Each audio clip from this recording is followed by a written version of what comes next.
All right, hello and welcome. I just read the actual Roger #1, and I'd read the little excerpt that was in. It came out on a Wednesday.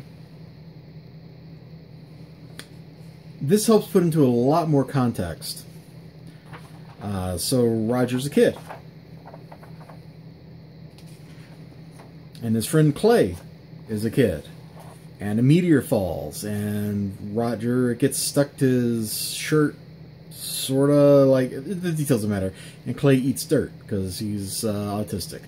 And so everybody shows up. Boom! Because he's a super kid. But the government's like, look, don't worry about it. Just pick out a costume and we're good to go. Oh, there's his friend. And his friend must be a superhero too. So they can stay friends. And Roger's getting sent off. Oh, here's one page I did want to critique. Roger's getting sent off to go stay with a superhero, the guy on the cover, right here, and he's gonna be a sidekick. Great. It's all very straightforward. This is actually a pretty satisfying, if I think about it. It's a pretty satisfying first issue, mainly because you can see the conflict forming up. They're going to have a throwdown by the end of the series. It's kind of written in stone. Well, in a clay tablet. I don't know why I laughed like that. I'm like the Burgess Meredith's penguin. Anyway, it's fine. For the price, there's the superhero he's staying with. They have the chat, and he's like, I don't know. They're going to go fight evil and stuff, and then he's like, oh yeah, there's a McDonald's with a playground. I can drop him off if you can pick him up. Not exactly treating Roger as a crime fighter, but his only power is he floats off the ground. It's like, if you're floating this far off the ground, how is that a superpower? But that's what he's got to work with here. His friend has the real power of this whole blobby shapeshifty thing. And, yeah, I think the next issue picks up where this one starts. With this fight out here. She's apparently stealing cosmetics or something. I don't really know, but that's kind of what they're going with in the last couple pages. But things to criticize. I'm not 100% sure the coloring worked out too well.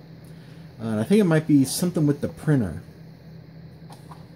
See, where's the page I'm looking for? This one. This is what really kind of bothered me. Look at the left and the right. The saturation levels are totally different between these two pages. Now, I don't know if this is intentional, if it's a printing defect, but you can see it in the font. All the text over here looks like it's in boldface. All the text over here isn't. That really bothered me. Now, I squinted a lot, at the coloring here and the coloring here, and the red of his shirt here and here, and I think that maybe that's about the same, but I'm not really sure.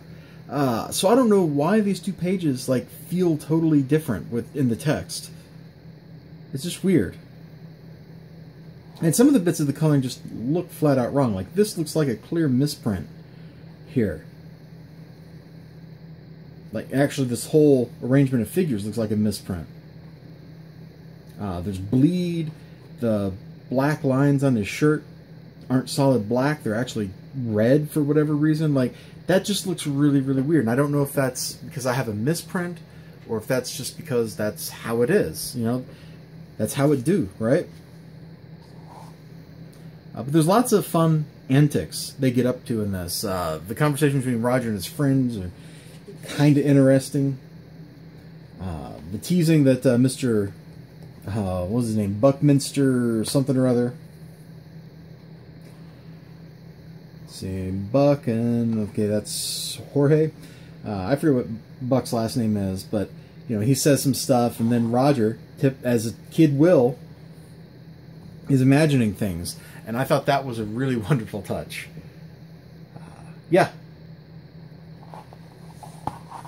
It's funny seeing Metaphase in that ad there, given background. Anyway, I kind of liked it. It's a first issue, which makes it hard, because it's an origin story. In fact, I'm pretty sure the whole miniseries is going to be like an origin story that ends in a fight between these two. Or Roger has to save him from him, or something, you know, something like that. Oh, these lines are in the book, too. That was a nice touch. But this is like a definite origin story. It feels like that, you know. It feels kind of slow, actually. But it's also trying to, it's like trying to get into the head of a kid, so it's taking its time instead of just throwing us in. And there's the family dynamic and stuff like, they're like, why do we have to go along with this? They tell him to not do that somewhere. Yeah, it's right here. Please don't do that to your head, sweetheart. Sorry. Boop. He did it again. Boop.